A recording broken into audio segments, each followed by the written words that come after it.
If we were to hire a new college graduate today, and I have a choice between two, one that is no clue what AI is, and one that is expert in using AI, I would hire the one who's expert in using AI. If I had an accountant, a marketing person, the one that is expert in using AI, supply chain, customer service, a salesperson, business development, a lawyer, I would hire the one who is expert in using AI. And so I would advise that every college student, every teacher should encourage their student to go use AI. Every college student should graduate and be an expert in AI. And everybody, if you're a carpenter, if you're an electrician, go use AI. Go see what it can do to transform your current job. Elevate yourself. If I were a farmer, I would absolutely use AI. If I were a pharmacist, I would use AI. I want to see what it could do to elevate my job, so that I could be the innovator to revolutionize this industry myself. Welcome to the golden age. Let the whole world listen. Turn the dial up, elevate. This is our ignition. Take it to the limit. Come and get with it. Welcome to the golden age. Let the whole world listen. Turn the dial up, elevate. This is our ignition. Take it to the limit. Come and get with it. If you tuned in, you already know the vibe. We're breaking through noise to the edge of the time. Open your mind now. Step into the sound. This is where the future gets built right now. If you're tuned in, you already know the Hello, welcome to the Golden Age. This is the show that will prepare you for the singularity. We are excitedly and optimistically headed into a brand new world of abundance and creativity. And this isn't the future, it's happening now. We're going to talk about discovering our individual massive transformative purpose, and I'll talk about that later. We're going to learn together and hopefully remove the fear of the unknown and learn to level up together and grab that AI bull by the horn. It's March 3rd, 2026, and this is episode number 9 of the Golden Age podcast. My name is Hector. I'm an IT professional with a humanities background. And I'm Irene, and I'm a psychologist. Awesome. Let's get going. So about 9 days ago, Nvidia had a big conference. They call it the GTC, and they announced so many things. And there's practically I had 5 topics just on Jensen Huang, who is the CEO. For those of you who don't know, Nvidia is a company that used to make gaming cards for PCs. And then several years ago, 5 years ago, people started to realize you could use these gaming cards to run large language models. And now they're the biggest company in the world. I believe they're worth about $4 trillion. And at this point in time, pretty much all new data centers for AI are using Nvidia product. There's some exceptions, like Google has an exception there. But this conference is really important. Apparently, there's hundreds of CEOs from other companies at this conference, which is kind of unusual. This conference was held in San Jose, so at least it was convenient for many people. But I just want to start with that because I have several topics on Jensen and what he announced. I mean, they announced a product that works with OpenClaw. They announced new language models. They announced software for embodied AI, which is basically cars and robots. We're going to get to a lot more about Jensen. But before we did that, I wanted to switch to another announcement. So Elon Musk announced, I believe it was Sunday, or Sunday or Saturday, maybe it was Saturday evening, that he is not going to wait for Nvidia because right now I think Nvidia's they have orders for the next 18, 24 months. And Elon wants chips now, and he wants them in greater and greater numbers. And so in 2 years, he doesn't want to buy what he's buying today. He wants to buy 10 times as many chips. So he decided to switch gears and build what he's calling a terafab. And in Texas, at the XAI site there, he's building a $20 billion terafab. And what makes this different? It's a chip making factory. But what makes it different? It's unique in the fact that, one, I think it's going to be the 3rd largest building in the world. So there's that. 2, they're not just building chips. They're developing a chip, then they're going to test the chip, then they're going to let AI improve the chip, and then build a new chip. So it is the first chip recursive improving system ever to be conceived. And it's going to be making chips exclusively for the Optimus robot, the cyber taxis, all the Teslas, and also Grok. So he has decided just to cut out the middleman and do it all himself. The goal of this is to produce a terawatt of annual compute capacity for Earth and for space. So he wants 80% of this to actually go into space. Anyway, this might seem like a normal announcement, but it's not. Just in terms of scale, no one's done anything like this. In terms of people building their own chips, no one's done this before. And then in terms of like his goal is not even to be on Earth. His goal is to have all this, 80% of this in space. It's really ambitious. And we announced it and people thought, oh, this is a really big announcement. And I saw it. And I was like, oh my God, if this actually works, that factory could be producing more chips in a year than the entire world is today. Why isn't another AI company doing this? They are to some degree. Google has a chip, they're called TPUs. They're tensor processing units. But here's the dirty secret about chip making. So when Nvidia makes chips, they don't really make chips. They go to another company to have the chips made for them. And that company is TSMC. There's only a couple companies in the world that do this. TSMC, Samsung, and then after that, the ability for these companies to make a lot of chips drops off. Everyone's relying upon these few companies, and this is the problem, right? So if you want to make a chip for the Waymo cars, they have to go through the same process. Nvidia has to go through the same process. So there's just a huge weight, and Elon just can't take it anymore. So he's doing it himself because there's a bottleneck on making these chips. The other reason to do it is that still to this day, a lot of these fab plants are in Taiwan, and that looks like it's being riskier and riskier to stay in Taiwan. So I think Elon wants chip manufacturing in this country. He wants it completely under his control. And this is one of the boldest moves I've seen in a long time by Elon. But I think we're just used to this Elon news. Everyone just kind of thinks about it and goes, oh, it's just another $20 billion announcement. So that's the Elon Musk announcement. Yeah, it's just huge. I just had to get it out there, just let people know. But it looks like sometimes small news is big news. When did he announce this? This weekend. Wow, okay. Yeah. I'm surprised I haven't heard of it. I know there's just so much going on. And this was no small, like he was hinting at something like this before, but I can guarantee you he's gone already and got the talent, right? He's already probably hired people. He just hasn't announced it yet. He says it's $20 billion. I think that's just the start of it. I think it's going to be more like $100 billion, $200 billion dollar factory. But he's going to you have to start somewhere. Right. XAI is going to be worth quite a bit because XAI is owned by SpaceX, and SpaceX is probably going to go public here really soon. Probably more than $2 trillion valuation on the initial public offering. So not that we shouldn't give stock advice, but I would suggest getting in on the initial public offering of SpaceX. Yeah. They're going to start at 2 trillion. I would bet by the end of next year, it'll be 10 trillion, which sounds crazy, I know, but there'll be way more than 2 trillion by the end of next year. And by 2035, they could literally be $100 trillion company, which is also sounds crazy because I think the total valuation of the planet is like around that amount. I was gonna say, is there such thing as that amount of money? Right. And if there is, why have we not solved world hunger, homelessness, all the suffering that we have? Yeah. It's a good question. There is not that much money, but there could be. There's not that much money, but there could be. There could be.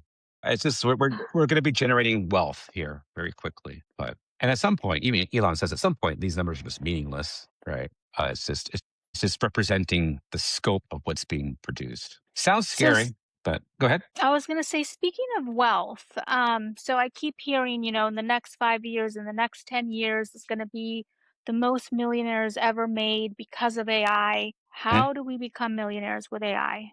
People like you and me, normal people. Yeah, I've been thinking a lot about that. So you got to find, just being an entrepreneur, you have to find a market. You have to find a problem that no one else is solving. And then you turn to AI and say, I have this problem I just found, help me solve it.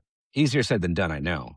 But, you could use OpenCloud. You don't have to. You can use Claude. You can use OpenAI because they're now starting to emulate OpenCloud-like things like, more persistent memory, multiple agents, just more autonomous agents. But that's the trick. Just finding the market, finding the thing that hasn't been done or no one's willing to do. Or it just seems like maybe it's too insignificant for someone to think about.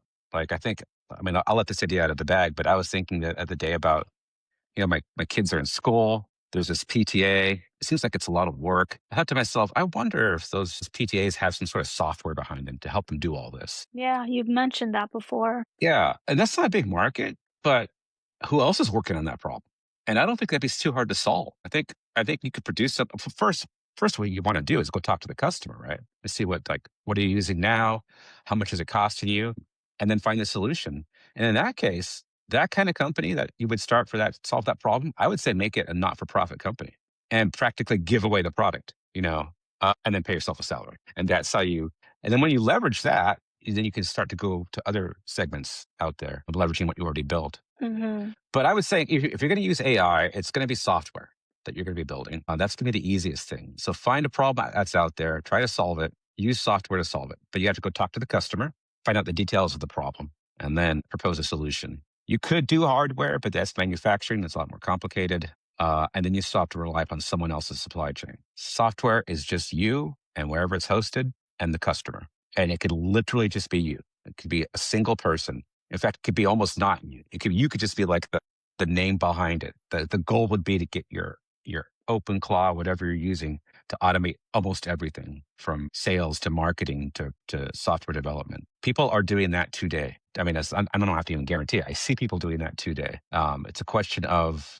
the person that the entrepreneur just finding that idea, and that's how I would propose doing it. I think someone that knows nothing about AI could get up to speed in less than a month, and a month later could produce something they could make revenue on. Within a year, depending on their market, could have revenue north of 100,000 up to 1 million pretty easily. So, and that's a pretty good start. And what are we waiting for? Waiting for the idea and the time. But like I said, there's plenty of ideas out there. I think the key is to probably find something that you're close to, and you can actually you can actually feel the problem. Like Mm, with me and the PT, I can kind of feel the problem.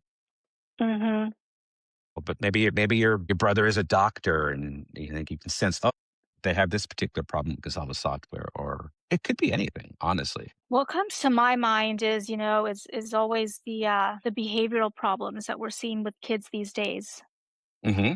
I'm wondering, how do we solve that problem using AI? Using software. Yeah, see, that's a field I don't know a lot about, but I would imagine we have something to do with the software interacting with the child, um, or it could be a partner software that's partner with the parent, because the parent Yeah. is really going to be the one that's going to employ tactics or whatever you guys employ.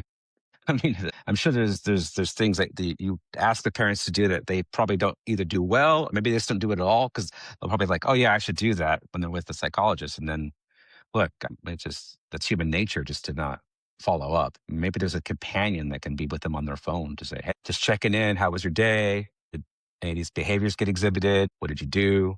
So And then basically, like a counselor or a coach, like an AI counselor, AI like a coach, AI. coach, yeah. Yeah. I think that's very doable. And something like that, you probably wouldn't even need to have it in the cloud. It could probably just be an app that has all the information built into it. Well, Because there's, you have to use the cloud from the AI from the cloud. That's about it. yeah, because there's already like couples counseling apps where Hmm. I've seen advertisements for them where they say, "Hey, are you arguing with your significant other? Turn this app on. Let AI listen to your argument, this AI counselor, AI coach, and they'll analyze the argument and tell you how to fix things, how to argue better, how to have a healthier relationship based on your Hmm. argument." And so, Yeah. stuff like that is I feel like now it's more of like maybe something live. Well, there is, ChatGPT has the live thing where you can tell it, "Hey, we want you to listen to us speaking to each other," and you kind of mediate. It's not great, like it's, kind of bland. It doesn't really go very deep, Hmm. but that is available where you can have it talk to you and have it listen to you and your partner, and you just have to say, "This is Irene speaking," or this is Hector speaking, and so it knows, or maybe it knows, I don't know, maybe it knows just by listening to your voices, I have no idea, but yeah, and it doesn't go very deep though. Hmm. But, that's it's I could totally see something like that being used a lot more and getting fine-tuned and just getting a lot better. There's that kid, he's a teenager. I forget where he's from. He's from some southern South American country. My fiance was telling me about this, that created a little simple app to teach kids how to flirt, how to send like Huh. more flirty texts. And Hmm. it blew up. It like went viral on TikTok, and that kid's a millionaire now. Oh, wow. But it Yeah. did go viral on TikTok. So, it was like the marketing and it being cool. I don't know. And that wasn't AI. That was just like a bunch of tips, right? Well, he used AI to He create said it. to make it, but the thing itself wasn't AI. I mean, it's probably using AI. Like if you say, "Hey, this is what I was texted to help me draft a response," that's Oh, AI okay. I have to helping look into it. draft a Yeah. response. Yeah. So yeah, I think not only did he use AI to build it, but it's actual AI that's helping you draft Yeah. the flirty, flirty response that's I gonna guess get the girl. that's the other way to make money, but that's not a guarantee, right? Like, just make something viral that people want to grab and pay you for. That's just not. You can't count on that. I suppose you could just do some Well, sort of volume thing where you start making like hundreds of things, one catches on. But you mean you that is can't that count is a on what? You can't count on it going viral? right. You can't count on something going viral, like something like that. Like Yeah. if I made that, I would think, oh, it's going to go nowhere. Yeah, and I've seen But a lot of like a lot of versions of that. hmm And I'm sure they're probably I don't know. I haven't looked into it to see how much, this kid sold, like what all that stuff is. But well, what yeah, I do there's see there's on definitely copycats. oh, I'm sure. What I see on X a lot is a lot of posts about how to use AI to make money, Hmm. but It's a niche. it's but it's not. I don't think it's authentic. I think they're trying to make money selling the idea of how to make money, Yeah, right? And that's the niche.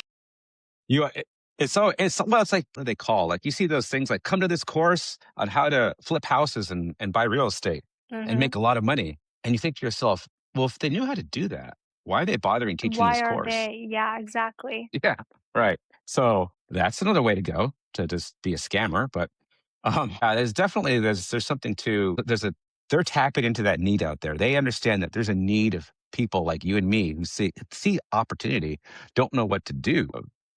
Will pay for it, right?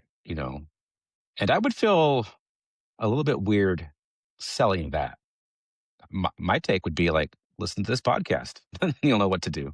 Oh, or at least it's a good start. You would feel Uh, weird in what way? if I was selling a class, like an online class. Like, come to my Zoom, give me $100, come to my Zoom, and I'll teach you how to use AI to make money. Hmm. I would not feel like that's a good value for that person because there's no guarantee.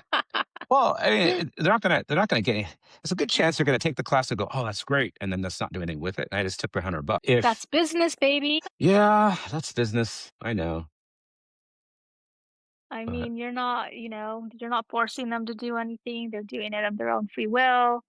Um, Hopefully, you give them something valuable, which I'm sure it would be hmm to some people. yeah. So, Well, that is going to be a market. Like, so yeah, that's just going to be a thing, and it's going to be legitimate people that are giving good advice. Um, and people that don't give good advice. I think we're going to see that market strong for the rest of this year, probably the rest of next year, probably the year after that, until all of us move across the board into being more AI aware and skilled. So yeah. anyway, Have you but maybe done that's anything? Go ahead. no. I was gonna say that's something I should look into, and we should talk more about here. That's a good question about how not just how we can use this to be happier or how we can adjust to it, but that's like a really good question. It's like especially if there's going to be implications on your job, like how do I use this to make money? Maybe I don't want a job anymore. Maybe I'm my own boss. Those are good questions. Anyway, you were saying? Oh, I was gonna ask you what have you done new with your open claw? Oh, recently? Hmm. Should we explain what open claw is for Yeah, any new listeners? we should explain what OpenClaw is. So, if you've used AI, the most people their entry into AI has been using ChatGPT, Gemini, Grok, or Claude. And that's just a web page with a chat window where you can ask questions and you get answers. And that is one form of AI. But there are other ways to utilize it. And 60 days ago, about 2 months ago, this thing went viral and it was called, what was it called originally? Claudebot? Claudebot, yeah. Or Yeah, Molt, was Claudebot. it Molt something at some point? It had several names, but I think the first one Yeah. was Claude, as in lobster claw. And it was a play on words with Claude, the Anthropic product. It's called Claudebot.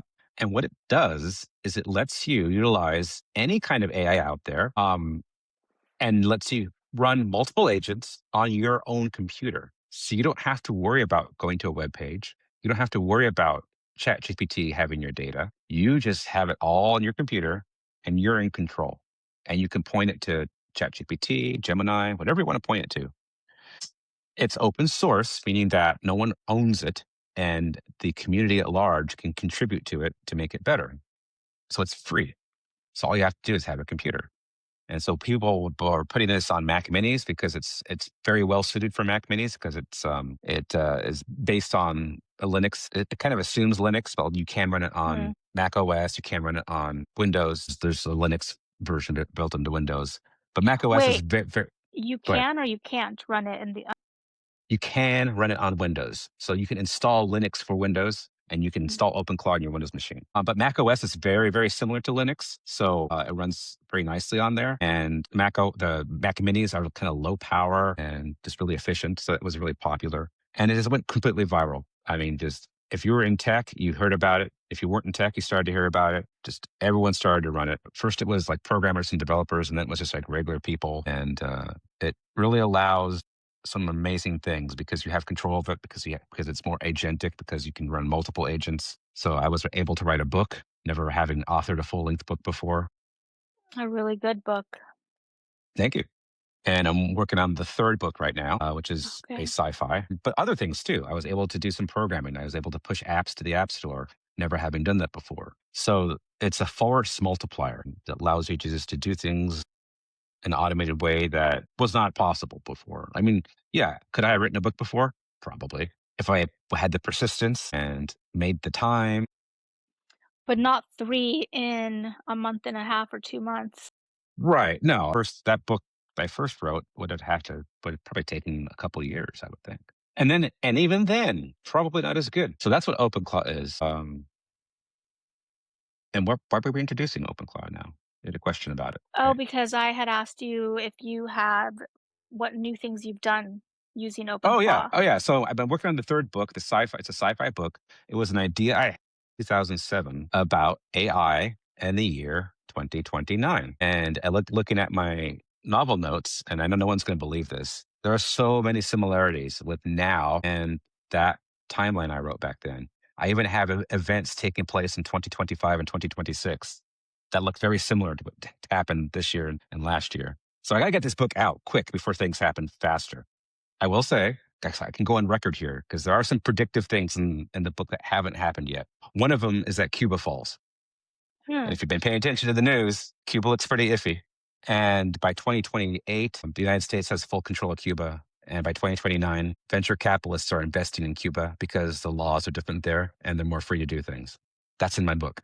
And so that is possible. So if it happens, it'd be kind of cool if I predicted it here in 2026. Actually predicting it in 2007. But yeah, so that, and then go ahead. Oh, I was going to say, so how did you predict that in 2027? I mean, sorry, 2007. I thought that the growth of AI would be tied to geopolitics. You thought And this that, in 2007?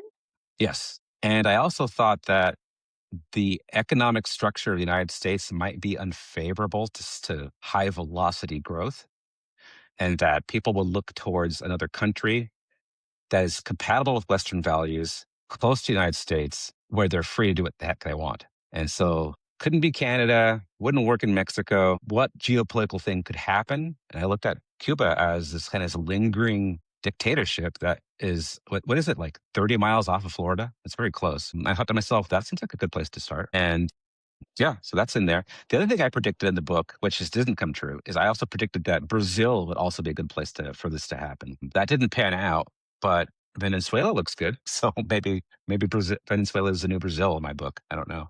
To figure So that what out. did AI in 2007? It looked promising. It looked like what was holding us back was the speed of computers. And it looked like it was just going to take some time because the core technology, machine learning and reinforcement learning, was already a thing. It was pretty advanced in 2007, but it had no good application that would excite anyone like you and me. It was all academic, all theoretical. They were just still starting to figure out how to do image recognition um, in a more advanced way. Like, how does a computer know a fox is a fox? Oh, it has ears like this and tail like that. Well, how is that not a dog? Right? They hadn't worked that out yet in 2007. Now So they that's called it artificial intelligence, but it wasn't artificial intelligence as we know it now. Well, artificial intelligence is a really broad thing. So it was artificial intelligence. It was just very weak artificial intelligence. What most people call artificial intelligence today, most lay people, is just large language models, which is I ask a question, I get an answer. That's a small subset of AI. But I thought AI was going to take a different path. I didn't obviously predict things like ChatGPT. But yeah, it was a thing. And I was into sci-fi, and there's plenty of sci-fi novels about it. And I think I mentioned Ray Kurzweil wrote a book in 1999 saying that AI would happen, good artificial general intelligence would happen by 2029. So I hadn't read that book at that point, but I thought maybe I must have like picked it up through the ether. But yeah, I've been into this for the longest time. So this whole AI thing. It's been a journey. Like, I remember going to talks in 2000. No, it'd been like 2012, 2013 about AI. Google was using AI for many things. Facebook is heavily AI. The algorithms they use is completely AI. Oh, it's been Since the beginning. yeah, to some degree since the beginning. Even professionally, I had the fortune of um, running software on Facebook hardware. So I've used Facebook hardware, and it was just a bunch of GPUs. It's AI.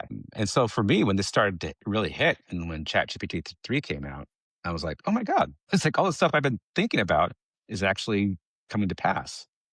And it's just been accelerating and accelerating and accelerating. And like the end of last year, I'm like, okay, this is it.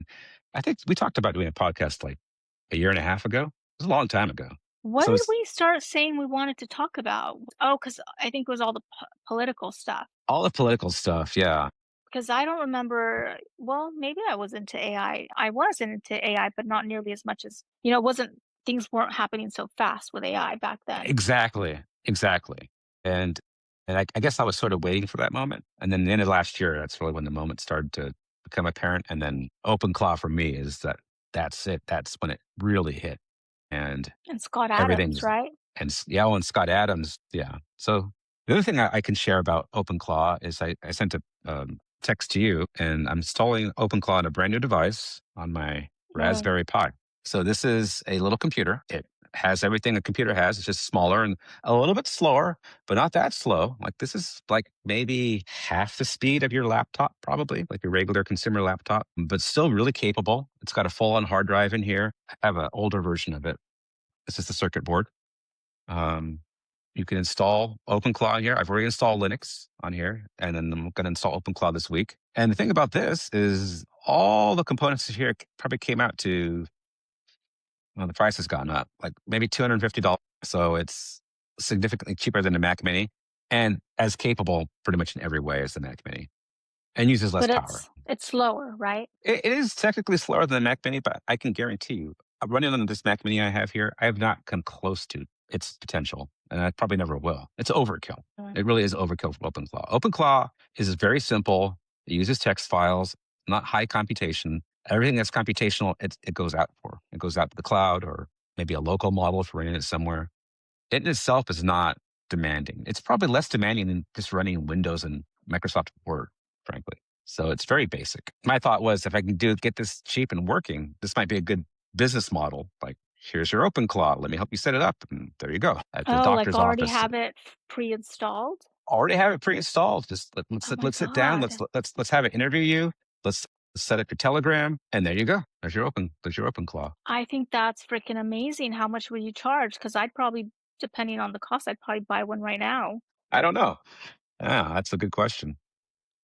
I mean, I've so it been. costs you $250 to make it, and Mhm. then it would take you, what, a couple hours to install OpenClaw onto it? Well, the trick would be to get like a process, like an automated process, to where you basically just have an image of where you like it to be right before you hand it to the customer, and then just image it. And then there would be like an onboarding step where you talk to the customer, get their particular needs. So there'll be some consultation after giving it to them. But the actual setup on the device should be nothing by the time you're ready to go. So you can make 10 of these as fast as you can make one, close to it. How? Well, because there's an image, just like I'll have a file on another computer that just has the image, oops, has the image of the hard drive. And I just copied the image from my computer onto the hard drive in this computer.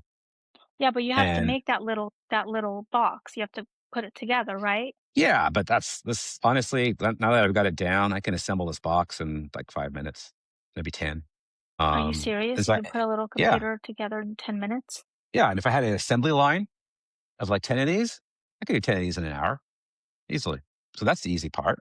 Imaging it is the easy part. The hard part is consultation with the customer, find out what they need. Maybe they just want to have their own personal AI with their own personal data that's just checking their Gmail. It's totally secure from anything else.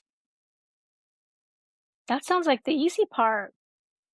You think so? Yeah, I mean, you just have AI create, kind of like some sort of initially probably just like a questionnaire, then you can fine tune it depending on the different needs that Yeah. you're finding and, yeah, oh, you want to use it for this? Okay, then we're going to use this questionnaire. You want to use it for that? Then we're going to use this one here. I mean, I think that's the easy part is interviewing your potential Well, customers or buyers and figuring out what they want, and then you would basically make it or like personalize it for mhm. them, right? It could And be. how It could long? be easy. Yeah, it could be easier. I think it depends on the use case and the person. It's like Okay. if they say, look, I have 25 dentist offices that I run, and I want a customer relationship management software, and I want it all to be AI. I'd be like, well, that could take us some time.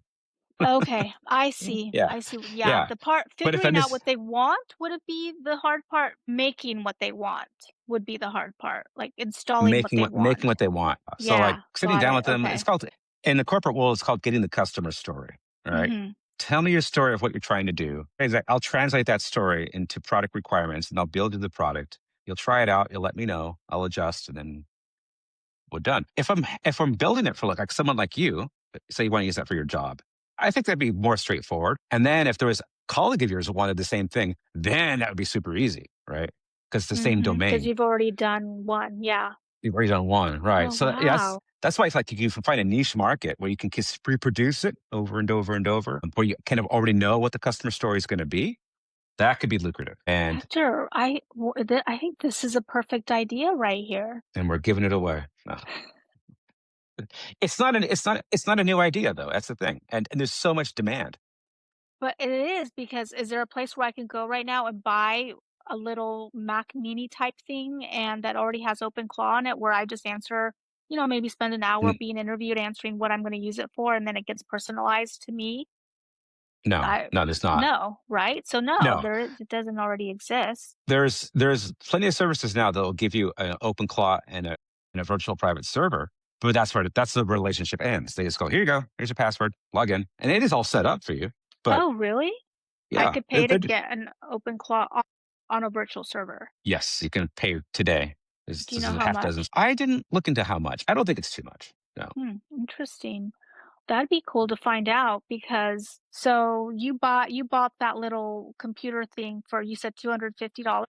Yeah, well, there's different parts. I had to buy the main circuit board, and I think that this is like $100, give or take. If you buy a kit, it costs more. Then you have to buy a little board that goes on top of it that holds the hard drive, which is another $20. Then you have to buy the hard drive, which you buy a small hard drive, so it'd be like $40. And then the case, I got a nice metal case here, so that was another $20. Yeah, so that it depends. If you don't want a metal case, the plastic case is like $10. So you'd have to look at all the different ways of doing it and find the best way and the most durable way. But yeah, it can be really, really cheap. I kind of went all out on this one. Like it's a nice big hard Well, drive. It's a nice metal case. I got a nice power supply, which is just like a USB thing you plug into the wall. But yeah, it really depends. It's cheap. It is cheap for sure. So I'm just trying to, see how realistic this is. So let's say so you're saying you spent less than $250 on all the things you needed to make that. You definitely can. Yeah. And then how long does it take you? Like, let's say you interviewed me for an hour and I told you everything I wanted. How long would it take you to install what I wanted Well, onto that first, little computer? first I would be picky about my customers, right? I want a customer, they don't have to be technical, but I want a customer that likes to learn because this is going to be learning. And so I'm just going to make that.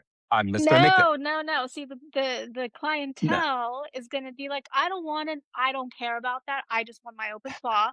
I wanna install it, and I want it to work for me." then that's going to take more time because it's not there yet. The open claw as a product is not quite there yet, just to hand it over to grandma and say, here you go. So, You still have to know how. well, because this is what I would like to do with the customer. Maybe I'm sure this will be different in a month. You ask me this question in a month, I'll give you a different answer because things will be different. But right Uh-huh. now, as of today, I would sit down with the customer. Let's say it's the dentist.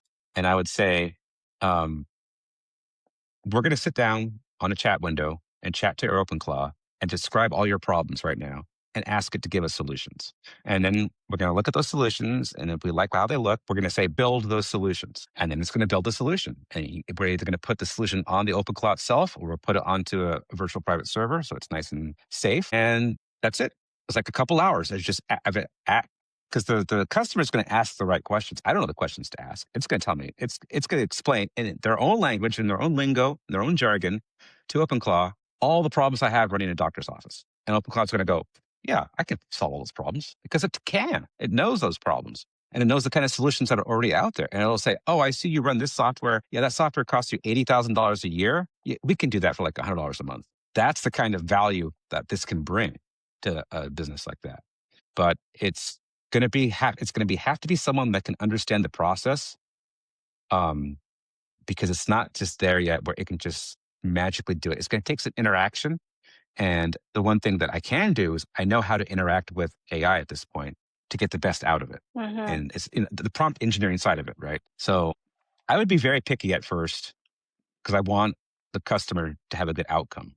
So you would tell me, are you saying that you wouldn't have me as a customer? Is that No, what you're saying? you'd be a perfect customer. You're exactly the customer I would want because you're curious, you can learn, but you're frustrated. That's exactly who I want. I'm very Uh, frustrated. yeah, well, it can be frustrating, and actually, so like today, I saw the news broke that there was an exploit in either one of the skills. I think it was one of the skills that you can download. In the latest build of the skill, I forgot what it was called, but it was hacked, and anyone that installed this skill, their computer was completely open to the hacker, completely. So Oh, people no. people lost their crypto. They got their emails stolen. They got personal information stolen. Like hundreds, if not thousands of people got hit by this. And it's just because they downloaded a skill they didn't look into. I'm very careful about that. I don't download skills unless I really vet it. And if I like the skill idea, what I'll do is I'll say, hey, OpenClaw, my OpenClaw is called Jude. I go, hey, Jude, I see this skill I like a lot. Can you build that skill for me? And it will. And I know it's not going to be exploited because it built it. So how different is the one that your OpenClaw or your Jude creates from the one that you saw that they were giving away? It'll be almost exactly the same. It just won't have the bug in it or the exploit in it. Oh, I see. Yeah, because all this stuff is open source, and so people, the bad guys, they just slip in a little bit of code in their Mhm. open source. You download it, you execute it without looking at it, without Mhm. vetting it, because people just get lazy. Yeah. OpenClaw Or is they so don't easy know for any some people, better. or they don't know any better. Exactly, Yeah. exactly. So this is still a very dangerous and risky thing to run if you don't know what you're doing or not being advised. You have to either know what you're doing or be advised by someone that knows what they're doing. Then it's fun. Yeah. And how do you vet a skill? There's a couple of ways. I mean, you could literally download it and try to have your AI do it. I think that's one way. The skills hub for OpenClaw already has warnings in it saying unknown, unknown, vetted, or don't do this Mm. one. So if it's not vetted, then stay away. Even if it is vetted, I would still look into it. The best way to do it is if you actually know how to read the code. So if you don't and you're really nervous, just send it to a developer friend and say, hey, I looked at it. My OpenClaw says it's fine. Can you double check? And then also how long has it been out there? Does it have 10 downloads or 10,000 downloads? You don't want to do the one that has 10.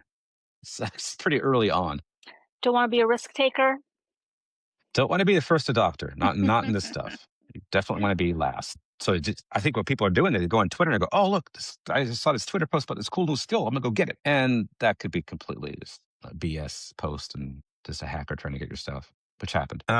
Let's switch gears to something that is really positive, because I think I want to inject positivity into our podcasts. Have you heard of something called Jevons paradox? No, but first I want to That's say I think everything we've talked about is positive. It's not been negative. But anyway, that's true. That's true. No, you're right. That's true. yeah, Yeah. we haven't said Yeah, that's a anything good point. negative. No, so say that again. What did you say? That Jevon, Jevon, Jevon, or Jevon, Jevons paradox. no. So one of the things that I think I sent you an X post about someone who was talking about all the downsides of AI and the state of the world and how it's a really scary time. One of the things that's going around quite a bit on social media is that this idea that AI adoption is going to equal job loss, and we'll be sitting around twiddling our thumbs without a job or income. And so people are talking about universal basic income and solutions and all this upheaval. And my response is that possible? Sure, that is possible. But we got to look at history a little bit and look at other possibilities. So I forgot when this happened, but when the railroads got built up in, I think it was the UK, I guess they thought that, for how it worked, something about coal. I should have really looked this up. But the concept is that when there's an abundance of something and the price goes down, this is bad, right? Like I think it was coal. I think it was coal and trains. And I'll try to put a clip in here that explains it better than it, because I'm terrible. When ATMs were first introduced in the 1960s, everyone braced for the death of the bank teller. But what actually happened? With ATMs, they can take out cash anytime they wanted, and as a result, spent more money. Spending more money meant more demand for banking products, which turns out was great news. Bank tellers evolved from just dispensing cash to providing a variety of services. Since then, bank teller jobs have not only persisted, they have grown at a rate faster than the growth of the labor force. Time and time again, a new technology feared as a job killer ends up expanding opportunities. This is because when a good becomes more abundant, we find new ways to use it. This quirk of economics is known as the Jevons paradox. As supply increases, so does demand. Really not explaining it well. But the idea is that when progress increases in efficiency when a resource is used, you would think the consumption of that resource would go down, right? So I remember now, it was steam to coal. That's what it was. So it got really easy and more cheap. It got cheaper to run locomotives. And as the price went down, people thought, well, we're going to make less money on this. But what happened was the opposite. The demand went up. So as the price went down to push a locomotive, demand went through the roof. And so they started making more tracks and using more locomotives. So the definition is, as technological progress increases the efficiency with which a resource is used, the total consumption of that resource often rises rather than falls. So we have AI. AI can do many of our jobs much cheaper than we can. So what's going to happen? Does that mean that we just won't have need for those jobs anymore? No, it means kind of the opposite. It means that it's possible that the demand for work goes up because it's so cheap to do that work. What would happen is that our style of work would change from like a task-based thing, because let the AI do the task. So going from task completion to maybe idea generation. The human can generate the idea or validate the idea. Because right now we can automate the heck out of tasks. And that's just going to get better and better and better. And that's going to replace a lot of what we do. But we have no way to automate validation. Does it have value? Does it have truth? Because we cannot rely upon the AI to do that at this point. So we're going to need people to do that validation. So Jevons paradox is that, yeah, AI is going to get cheap. We're going to have plenty of it. But that doesn't mean we're not going to need people. In fact, we may need more people than ever, because doing 10 times the amount of work that we do now means that we're going to have to do 10 times the amount of validation. And we don't have enough people for that. So it could be that everyone has a job as AI blows up. Long term, it's hard to say. Are we headed towards a Disney Wall-E movie moment? Maybe down the road. That's But really in the depressing.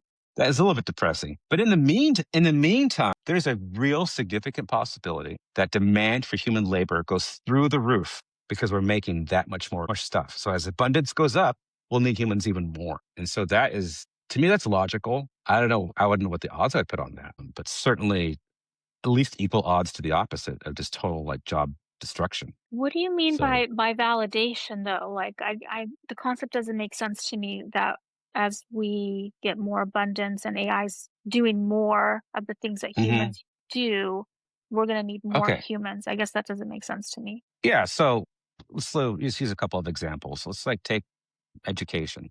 So let's say AI takes off, we bring AI into the classroom, and man, we're making our students learn faster because they're learning at their own speed. They're not stopping at the level of curriculum that they're at for their age, and everything looks great. How do we know it's great? Who's talking to these students? Are they really absorbing this correctly? I mean, what's the outcome? Are they happy? So the AI is not going to tell us that, or at least if it does, we're going to be very skeptical. We're only really going to know if we as humans go and check the work and the outcome of these students. In manufacturing, it's called quality assurance. Actually, it's called Wouldn't quality the assurance. AI be doing that though? Like spitting out reports and saying, "Hey, the student, has improved this much and the student has been on this much." And I'm assuming that the student has been on that much. It means the student is enjoying it. Well, I don't know. I don't know. I would think that we would want a more holistic report from the AI. What's a student's maturity level? Does that maturity level conflict with the material that they're learning? What kind of questions are they asking? Are they asking Yeah. enough questions just to learn the subject? Are they being inquisitive? We want them curious. How curious are they? I think this is a more complicated, like whole person, holistic evaluation that I don't think we can get from the computer interaction, the AI interaction with the child. Unless Mm. the things interact with the child 24/7, which you kind of hope not, right?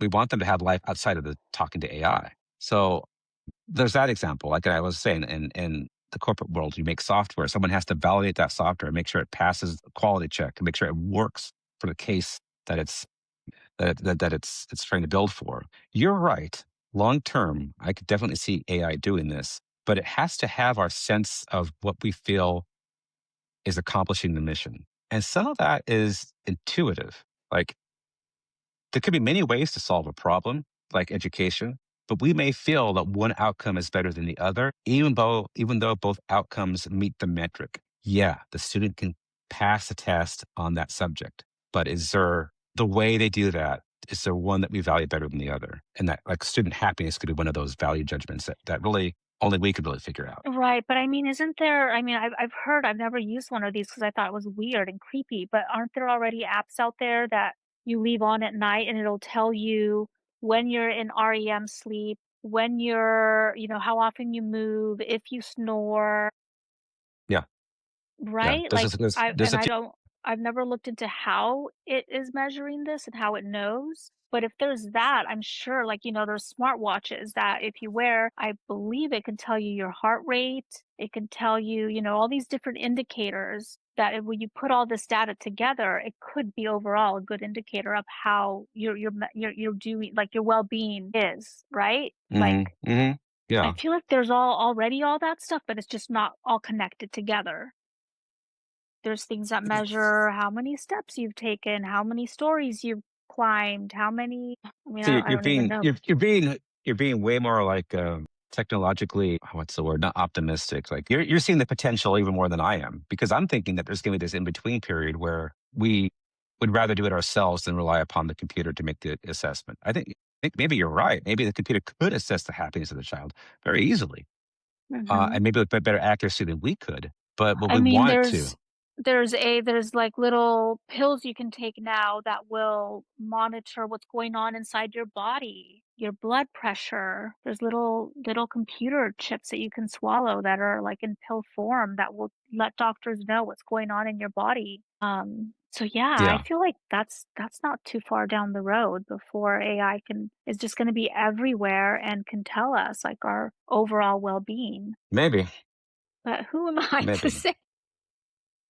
Well, I don't think anyone knows. I think that's the thing. Like we can, Yeah. there's really, really smart people can see completely different paths, and there's no way of knowing which path to take. I mean, someone pointed out the other day, it's like, if you look at blue collar and white collar workers, their claim was like, the majority of people don't really like their job anyway. So as long as they True. can get through life, why do they want a job? I mean, maybe they should spend their time getting value and joy from something else, like their family or a hobby or, or music or art. And, they say that they predict like just the happiness level goes through the roof. Not, oh, I lost my job, I lost my sense of being, blah. Says maybe that's just an artifact of our time that we have so much tied to our job Mm-hmm. in terms of self I worth. think it's been programmed into us. Yeah. Yeah, yeah, it's really hard to say. I will say though, I do believe there'll be a period of time when we would want a human in the loop um, on many things, and that's gonna be work. But I guess maybe also the opposite could be true. I mean, I was thinking like a robot doctor, embodied like actual humanoid robot doctor. Is that a place where we want a human in the loop, or do we just trust the doctor because they're a better surgeon and a better diagnostician? I don't know. Are they though? They will be. They will AI, be. an AI doctor, right? An AI robot doctor will be a better Yeah. surgeon and a better diagnostician. I would say within 3 years, 4 years, 5 years Mm, max. I Trying to think agree. would I want to go to a human doctor? Probably not, because I don't want to trust the human with my health. This is crazy. Isn't this crazy? We're gonna Yeah, it's trust a little crazy. AI Well, robots, AI doctor robots more than humans, human doctors. the Waymo That's self-driving insane. cars and the Tesla cyber taxis already have data, and the insurance companies have already said, "Yeah, we'll let you insure those companies for a fifth the price of a human, and it's going to go down from there as they get more data." They're so safe that all they're going to be insured for in the end is going to be vandalism. That's it. Maybe not even that. Maybe the company will just eat the vandalism side of it. We're going to go from 50,000 people killed a year in automobile accidents to like 100, probably by 10 years from now. It's going to be, you're going to hear someone getting hit by a car. I'm like, what? How's that even possible? I told my daughter that she's never going to learn how to drive. I said, if you want, I'll teach you, but you're not going to want. You're not going to ask me, can I learn how to drive? And she's like, she got it. She's like, yeah, because she's seen the Waymos, she's seen the self driving. She doesn't want to get in one yet. She just wants to wait a little bit, make sure it's Where safe. are they? I haven't seen one. Are they here in Santa Barbara? No, I took her to San Francisco for a wedding. So, Okay. and they're They're everywhere in only, San Francisco. are they everywhere in Los Angeles? They're in. I think they are in Los Angeles a little bit. They're all over the Bay Area. I don't know the cities they're in. The Teslas are in Austin and I think a couple other cities. But expect to see massive deployments of Waymos and Teslas by the end of this year. Mm, So I would expect those Tesla taxis in Santa Barbara by the beginning a year from now, really? 2027. Yeah. Do you think it's going to be cheaper than Uber? Yes. Yeah. Probably once again, half the price at best, or most Wow. could be much cheaper because there's no human. All the cost is in the human. Yeah. When Tesla scales out nationally, that's been many years, but they're looking at the cost of running the service to the company will be on the order from 5 to 7 cents a mile. And right now, I think for like an Uber, it's like $1.50 a mile, something like that. Wow. That's a So lot it's more. yeah, it's an order of magnitude cheaper to run the taxi. So then what they charge your customers is whatever margin they want to select. Obviously, they won't go down to 25 cents, but they're going to go like, well, what is Waymo or Uber? What do the competitors cost? Okay, well, let's undercut that completely. And then we'll just Hmm. take that margin, the margin of profit. But yeah, that's my theory that possibly because of Jevons paradox, going from wood burning steam to coal burning steam, that the efficiency got so good that they didn't just, make it cheaper. They started using a lot more of it. But we'll see. This will play out very Yeah, it quickly. will play out. Um, did you watch the movie Leave the World Behind? No, what was that about? So it was interesting, there was a lot of weird stuff behind it because it was produced by the Obamas, Michelle and Barack Oh, Obama, which you would never, who knew that they were movie producers? But they yeah. produced this movie called Leave the World Behind, and it's a really creepy, trippy movie about kind of like the end of the world. And there's all the electric cars. I need to watch it again because I don't really remember, but I never remember movies. All the electric cars at one point lose control and up crashing into each other, and they've just jammed up the freeways. And so everyone is stuck. And Why would the Obamas make this movie? It doesn't sound like them at all. that I know. There were so many conspiracy theories around why in the world they made such a creepy, creepy, weird movie. It's good. I remember it being really good, and it's Mhm. so weird. You have to watch it. Leave the World Behind. And Leave the world behind. I'm gonna check it out tonight. check it out tonight. And Julia Roberts is in it. And I don't remember if there's any other big actors that I remember off the top of my head. But yeah, Okay. there's a lot of like interesting symbolism Hmm. in that movie. So yeah, check it out and then let me know what you think of it. You mentioned cars doing stuff on their own. Mhm. This I think it was this week or last week. Elon mentioned that very soon, and I don't know what that means, but he says very soon you can be asleep in your house with your Tesla parked in your garage, charging, doing this thing, and as you're asleep and as it's parked, it's working for you. It's doing like open claw stuff, Like what? um, What would a car like do? checking your email, looking at this, whatever you want to do, Oh my whatever we god. could have. Yeah, it could plug it into your life and say, you know, go through all my emails about this meeting I have tomorrow, and make me a memo. Just do some meeting prep and turn it into a video so I can watch the video as I drive to work, or as you drive me to work in the morning. So it's gonna be a computer. It drives you, it's a computer. Will do things for you that your OpenClaw would do for you. So it's like all inclusive in the Yeah. car. And you got to remember that self-driving car is AI. It has an AI chip in it already. And so his point is, if it's why let it sit around? Have it work all the Mhm. time. So a lot of people, I think he said that because of OpenClaw, because the people have the idea of like my computer can work for me all the time, whether I'm there or not. That was the attraction of OpenClaw. And so I think Elon pointed out, hey, we could do that too. Go buy. But hasn't Elon talked? Oh, go ahead. So I was going to say, but he doesn't want to stop there. He wants to do the same thing with the robot. He wants you to have an Optimus robot that when it's parked as you sleep, as it's parked in your kitchen, sitting charging, it's also doing the same thing. I've been seeing more and more of those robots. The ones that you posted. I think did you include a video on one of our episodes of them dancing? You did, right? Yeah, there's a Chinese festival. The robots are doing like kung fu. Okay, yes. And Yeah, so I've been seeing more and more of those. Those are here in the US as well? there are two big companies in the U.S. doing robots, and one is Elon, the Optimus robot. The other one is a company called Figure.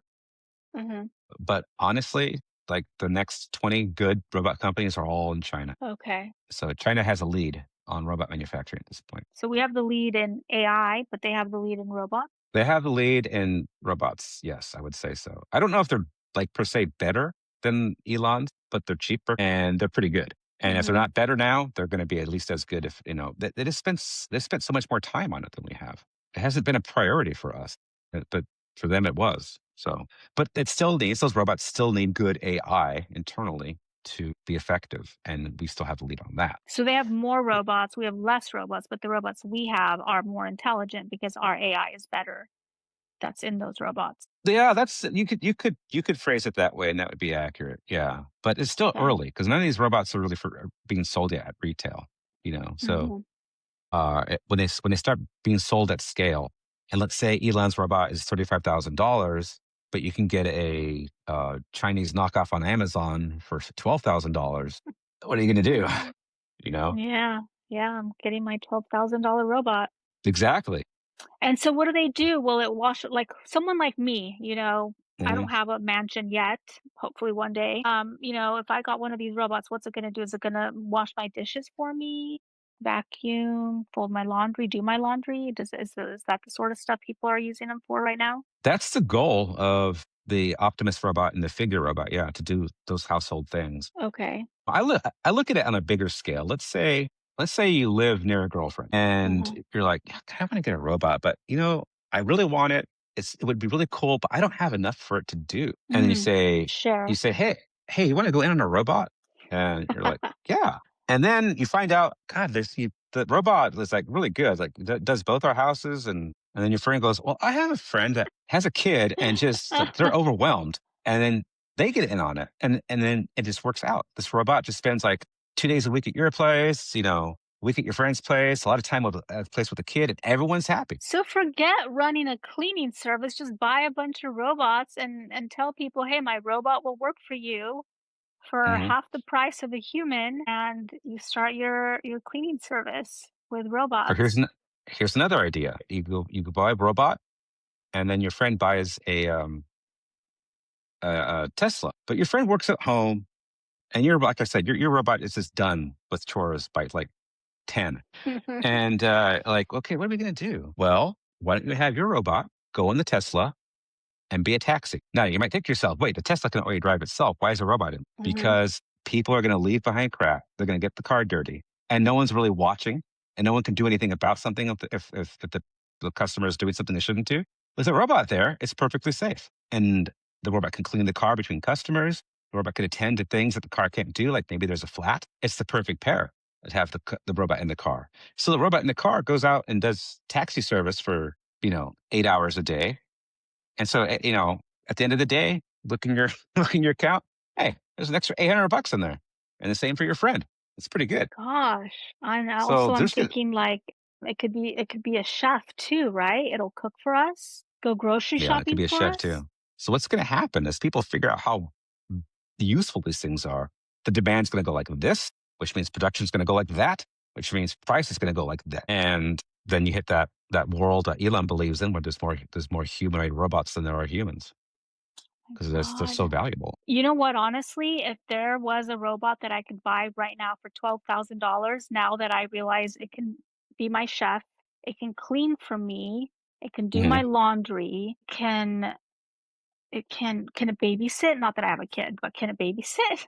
I mean, sure, it could if you do want it to, and is it legal? The child Um, abandonment if your robot's there.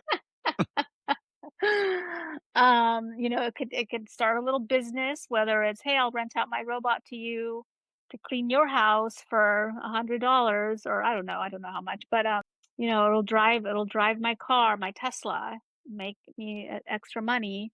Or I your would neighbor's I doing would a buy that. renovation, and your neighbor's like, "Hey, your robot is busy because I'm Construction? renovating my kitchen." Construction, like it could literally go into a website probably and pick up. There could be like 100 construction projects within walking distance of your house, and every morning it could go, "Hey, since I'm done by 10, from 10 to 2, I'm going to go work construction," and it just picks up a job and walks over there, does it, and walks back. Wait, how That realistic is this that these robots are able to do all this? I mean, I'm assuming a robot that can do construction just as well as a human that's been doing this for 20 years or 15 years or whatever.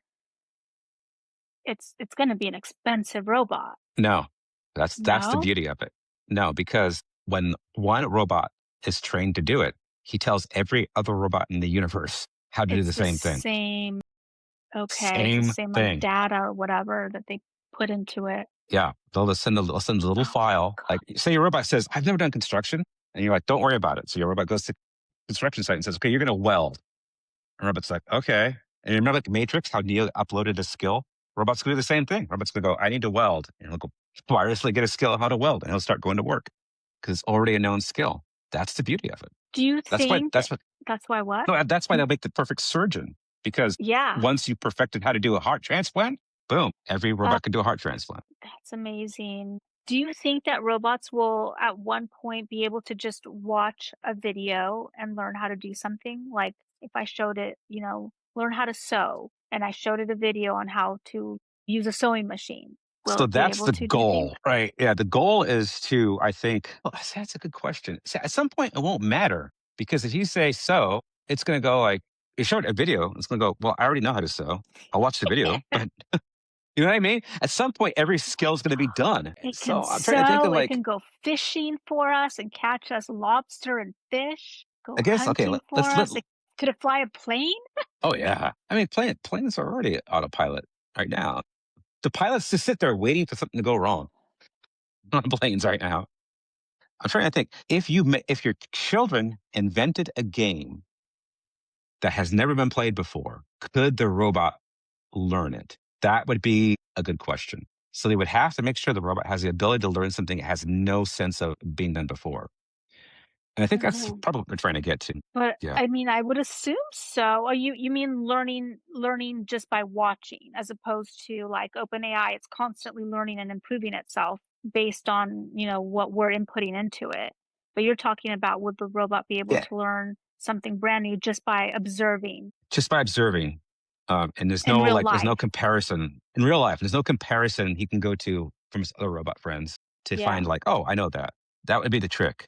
Like you really want that. Well, that would also happen with human relationships, right? Because human relationships are really complicated and we invent all these new ways of being stupid to each other. Like, could it help with that? I wonder. But probably could. Wow. I think it probably could. That brings us to, yeah, the relationships. I mean, there's already men saying that they'd rather have a beautiful AI robot woman that doesn't talk back, Yeah. Uh, doesn't that's, gain weight. They don't have I to think spend money on feeding her. I am pretty technology forward, but I might be the old fogey one day that doesn't have a best robot friend. I still need people. That's so funny. But, it's just, that's going to happen. I mean, I imagine a lot of my children's friends are going to have deep relationships with robots. And ho- I'm hoping mine won't.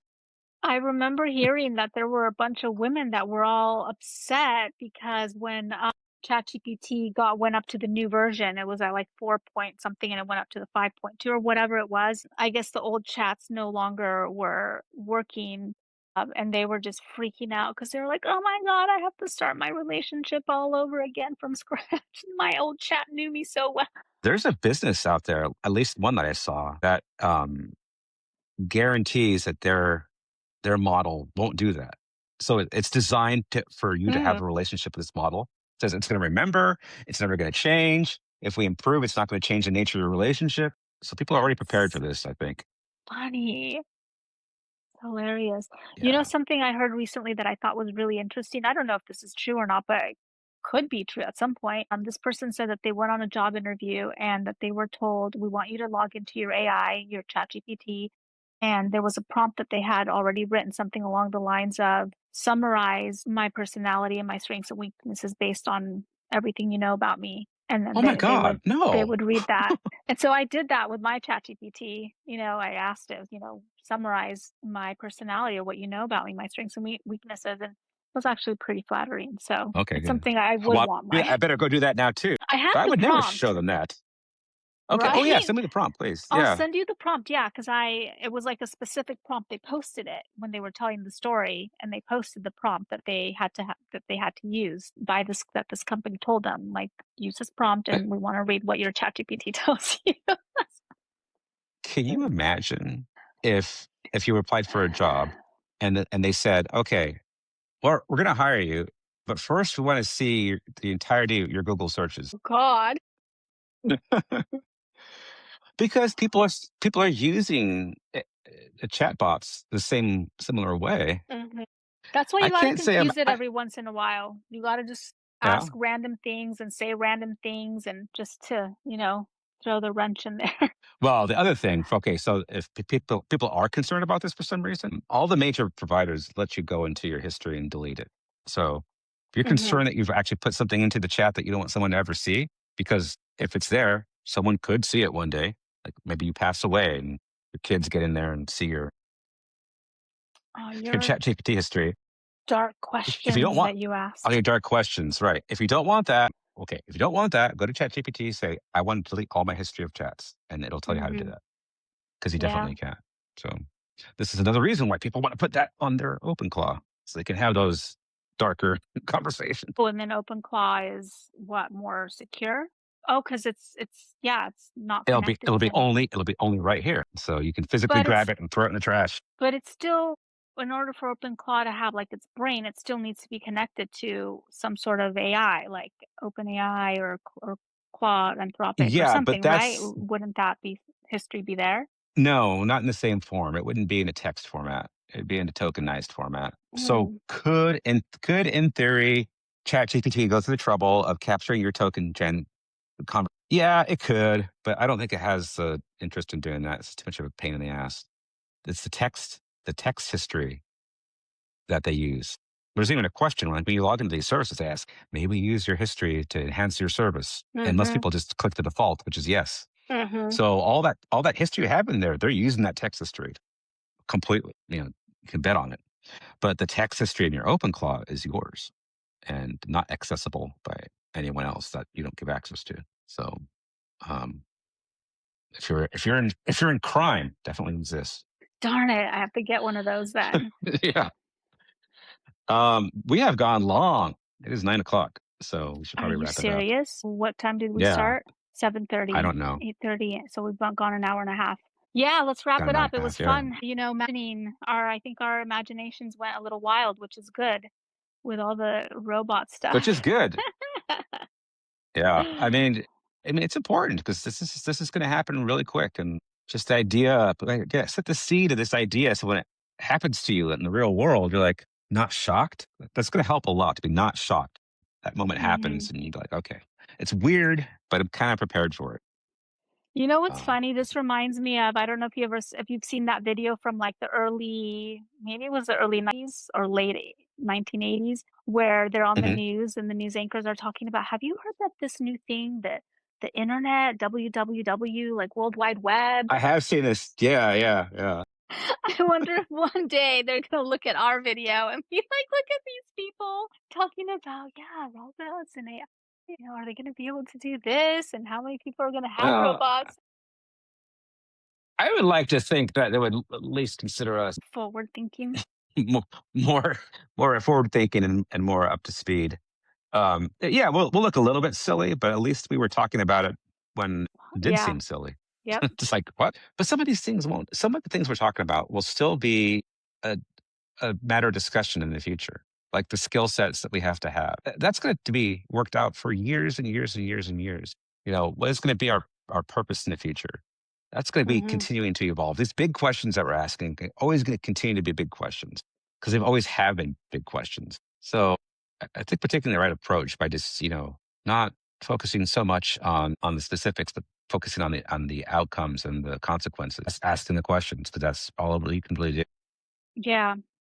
I think for our next episode, I really want to delve more into like what I think you included a clip of it at the beginning of our last episode, and then you sent me some articles Mhm. on it today about like, what the CEO of Nvidia, what's his name again? Jensen, yeah. What he's saying the skills are that he would want in someone that he was going to hire. It's no longer a college degree. It's someone who has AI, like knowledge of AI. And I think that's really important to talk about what those skills are, and how do we gain those skills? Yeah, he talks a bit about it. He's not so specific. There was one other person I wanted to talk about. I'll just mention really quick since he's on the top of my mind. Sam Harris is his name. He's known as an author and more famously as an atheist. So he goes around talking about Mm, how religion's no good. mm, His take on it was that he felt that a lot of the STEM all the sciences that we've been focusing on, telling our kids to get degrees in, won't matter as much. His take is that there's going to be a revenge of the humanities, and that all these skills, like all these knowledge bases, like history, the social sciences, philosophy, those are going to be the more important skills to have because we'll continue to use them as we go forward, but we won't continue to do math as much. mhm. So, okay, he specifically singled out computer science, saying, "Yeah, computer science is a done deal." So, what now? But yeah, next time let's bring up Jensen and see what he said, and then talk about the other skills that we should focus on. Sounds great. Yeah. All right. Thank you. Open your Alrighty, mind now, thank you so much. this is right Have a good night. now. Goodbye. Welcome to the golden age. Let the whole world listen. Turn the